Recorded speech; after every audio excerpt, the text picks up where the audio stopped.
कबीर साहब के सामने। तो सभी को जय श्री राम, हर हर महादेव। ये गपोड़ी को देख रहे होंगे। एक गपोड़ी है जो दुनिया का सबसे बड़ा गपोड़ी, लोगों को गुमराह करना, मूर्ख बनाना, ये इसका काम था पहले।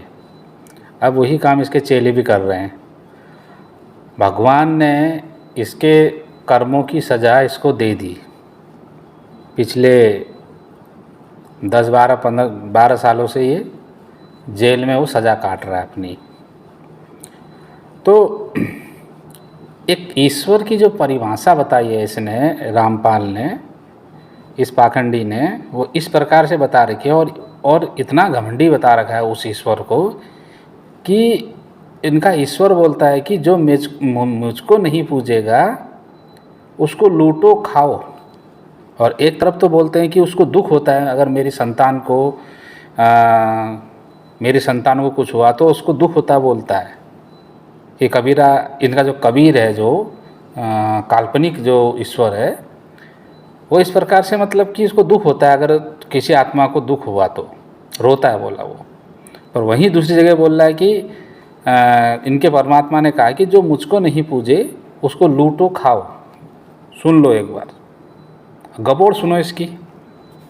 कबीर साहब के सामने सब देवता ये भूत पितर आगे खड़े हो गए, न बोले जी भगवान जो आपकी पूजा करते हैं वो हमें तो मानते ही नहीं, अब हमें जगह बताओ कहाँ जाएं। परमात्मा बोले जो मुझको पूजे नहीं उनको लूटो खाओ, बाकी दोबारा सुनो। हमें जगह बताओ कहाँ जाएं। परमात्मा बोले जो मुझको पूजे नहीं उनको लूटो खाओ, बाकी मेरे भक्तों के पास मत आ जाना, खबरदार। कबीर साहब के सामने सब देवता ये भूत पितर आगे खड़े हो गए, न बोले जी भगवान जो आपकी पूजा करते हैं वो हमें तो मानते ही नहीं, अब हमें जगह बताओ कहाँ जाएं। परमात्मा बोले जो मुझको पूजे नहीं उनको लूटो खाओ, बाकी मेरे भक्तों के पास मत आ जाना, खबरदार। कबीर साहब के सामने सब देवता भूत पितर आगे खड़े हो गए, न बोले। तो अभी सुना होगा आपने इसके मुंह से, किसने बोला कि जो मुझको नहीं पूजे उसको लूटो खाओ, मेरे भक्त के पास मत आ जाना कोई भी। मतलब कि रामपाल का ईश्वर इतना घमंडी है कि उसको मतलब कि वो पूजा का भूखा है, अपनी खुद की पूजा करवाने का भूखा है वो, कि मेरी पूजा ही करो। पर भगवान श्री कृष्ण ने गीता में क्या कहा?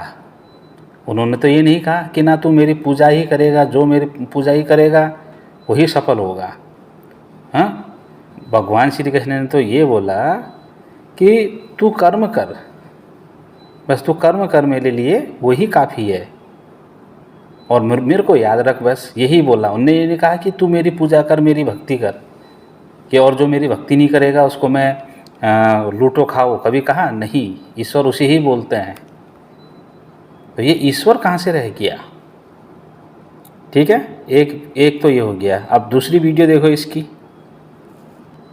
अब ये दूसरी वीडियो देखो कि इसमें भी बड़ा तगड़ा गफोड़बाजी करी है इसने भी। सुनो।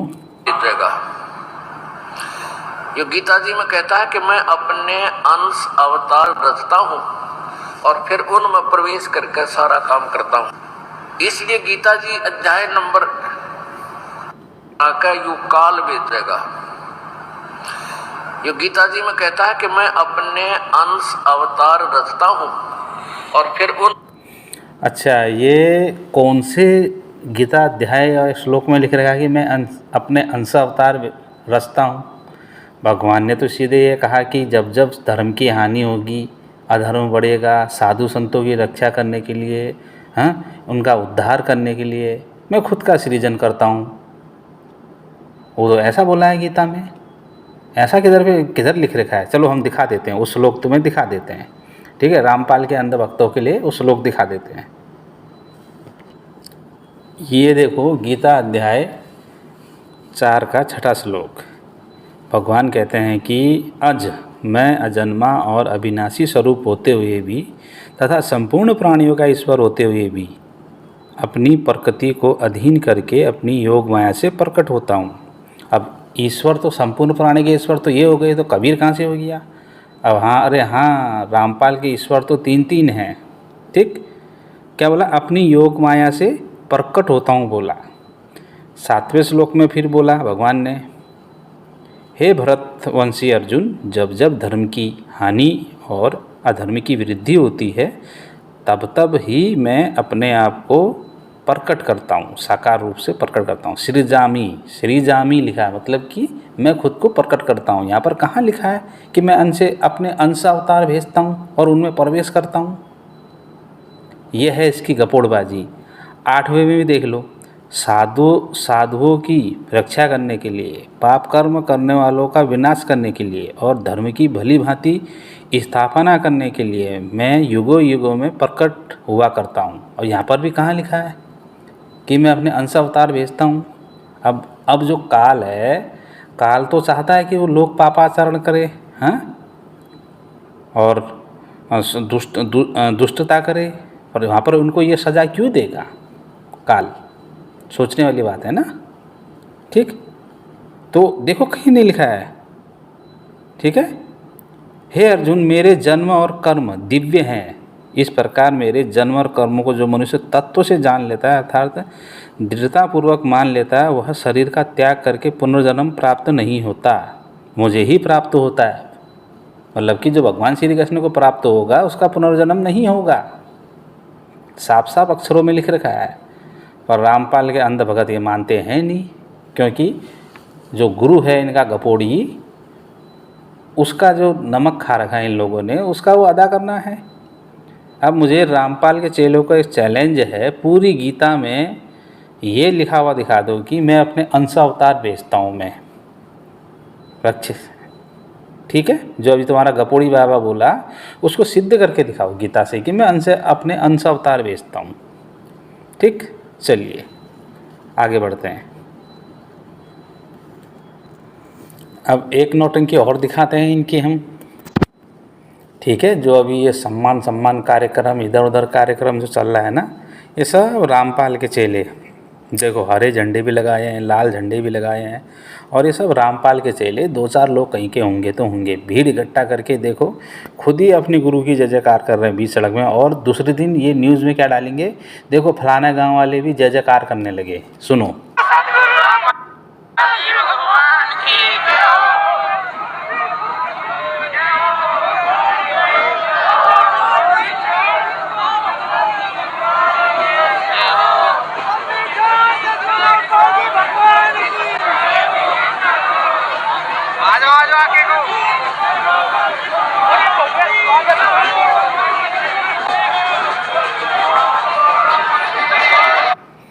वो देखो डोली कैसे सजा रही, कितना खर्चा कर रखा है। इनका गुरु बेचारा जेल में सड़ रहा है, बेचारा बाहर आने की इतनी लाख कोशिश कर रहा है पर बाहर आ नहीं पा रहा है।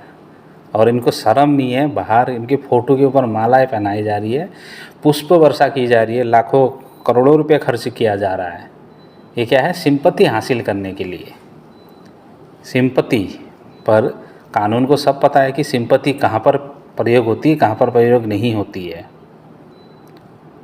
ठीक है, जो इस प्रकार से जो ये चल रहा है ना इनका, जब तक हमारे प्रभु नहीं चाहेंगे ना कि रामपाल बाहर निकले, तब तक जितनी कोशिश कर लें रामपाल बाहर नहीं आ सकता, क्योंकि उसके कुकर्म ही ऐसे हैं। उन्होंने, रामपाल ने हमारे ऋषि मुनियों का अपमान किया, देवी देवताओं का अपमान किया, हमारे आराध्यों का अपमान किया, हाँ, हमारे जो शास्त्र हैं उनका अपमान किया, हाँ, जो भी उनके श्लोक थे उनका अर्थ का अनर्थ किया। तो ये तो होना ही था, ये सज़ा तो मिलनी ही थी। रामपाल के चेलों से मैं पूछता हूँ, जो अपने खुद के बंधन नहीं काट पाया वो तुम्हारे बंधन क्या खाक काटेगा? हाँ, उसको खुद को आगे के बारे में पता नहीं कि मेरे साथ क्या होने वाला है, वो तुम्हें आगे का रास्ता क्या खाक दिखाएगा?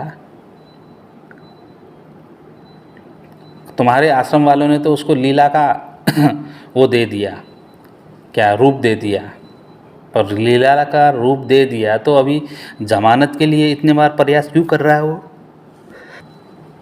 लीला करने दो ना, जिस दिन लीला समाप्त होगी बाहर आ जाएगा खुद, क्यों अभी वो कर रहा है? तुम कह रहे हो ना 2032 में सब रामपाल के चेले बनेंगे। अरे 3032 आ जाए, ऐसे बहुत आए। हिरण्यकश्यपु था, कंस था, रावण था, बहुत से थे ऐसे जो खुद को भगवान मानते थे। हाँ, वो भी यही बोलते थे। और एक दिन सबका अंत हुआ, सबका।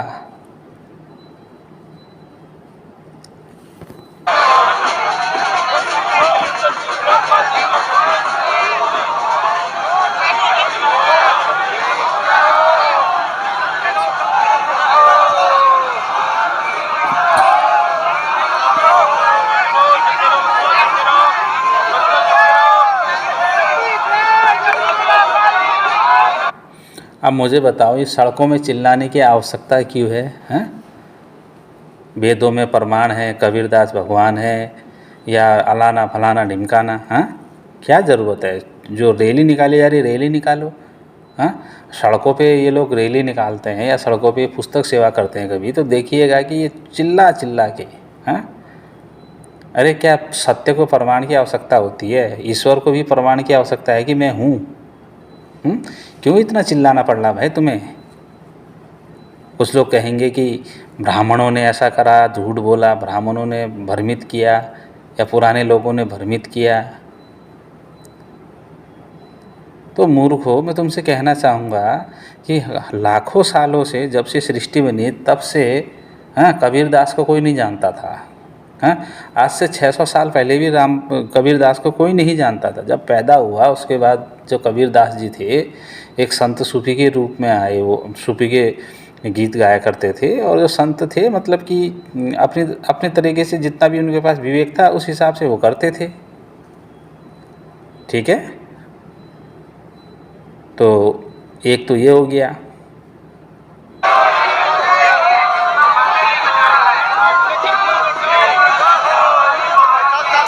अब ये मत सोचिएगा कि ये जो भीड़ चल रही है ना, ये भीड़ कोई सनातनी नहीं है। इसमें सब रामपाल के ही भेड़ चाल चेले हैं सब।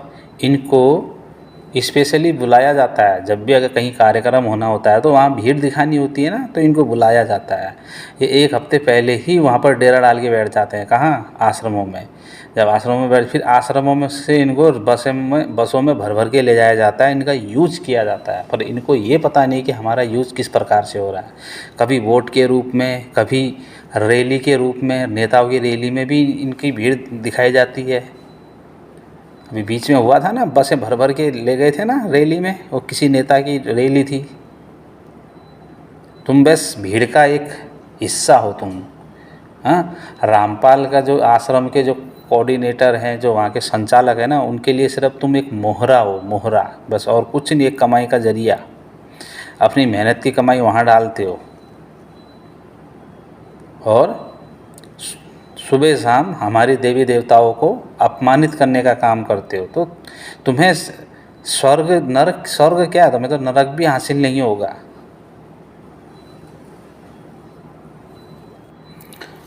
अभी देखिए, जो रामपाल के नाम पे तालियां बजवाई जा रही है, उधर हुड़दंग काटा जा रहा है। रामपाल क्या कहता था, एक बार सुनो। इस सभा के अंदर हड़ताड़ी बजे, वो भक्तों की सभा नहीं हो सकती, वो एक राजनेताओं की हो सकती है, या केवल एक तमाशकरों की हो सकती है। जय बोलो भगवान की, भगत तो जय बोला कर उस परम पिता की, और ये ताड़ी बजावे। ये ताड़ी बजाना कोई भक्तों का काम है? संतों की सभा में ताड़ी नहीं बजा करती, भगवान की जहाँ चर्चा हुआ ताड़ी नहीं बजा करती। इस सभा की, हाँ, तो जो इतने सम्मान कार्यक्रम हुए, हाँ, वहाँ तालियां क्यों बज रही थी फिर तेरी फोटो के आगे? जो तेरे भक्तगण बजा रहे थे तालियां, हुड़दंग मचा रहे थे, वो क्यों? अब तो समझ जाओ रामपाल के चेलो कि पहले तुम्हारा यूज रामपाल ने किया, अब रामपाल के परिवार वाले कर रहे हैं। अब रामपाल के परिवार की गुलामी करो। पहले रामपाल की गुलामी कर रहे थे, अब रामपाल के परिवार की गुलामी, और उसके बाद उनके पोते पोती जो तैयार हो रहे हैं ना, फिर उनकी गुलामी, फिर उनके पास उनकी गुलामी। बस यही कर सकते हो तुम लोग, और कुछ नहीं। ठीक है, तो आज के लिए इतना ही। तो सभी को जय श्री राम, हर हर महादेव।